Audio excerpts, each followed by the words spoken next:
There was a moment on a job that kind of speaks to a lesson that I learned, which basically had to do with a couple of my lead hands when I was framing. And at that point in time, I was head honcho of my company. I made all the decisions. I micromanaged everything, had a great crew, but it was everything came through me. Like no one else made a call. A homeowner at one point, after I'd sent a couple of guys out to their project, called me back after they'd done some back framing and stuff. And thanks so much, guys did great. It's awesome. Do you know that your guys are terrified to make a decision, hey? Oh, well, and inside I was like, well, damn right. I'm their boss. Oh, yeah. I make the decisions. Sure. Is kind of what I thought, for a split second in the back of my head.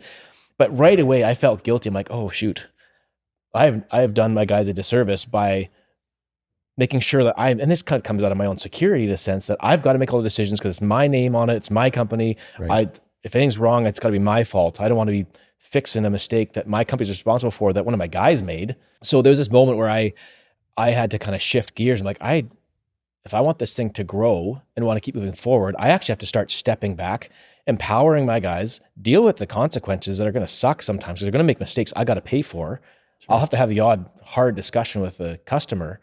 But in the end of the day, they'll learn, they'll develop confidence, and then I can actually focus my efforts in other areas and work to a position over a couple of years where they were running my jobs with crews that I'd hired, and I'd be running a job, and then I'd get myself freed up and I'd go to their jobs that they're running, and I could walk on site and be like, how do you want me to help?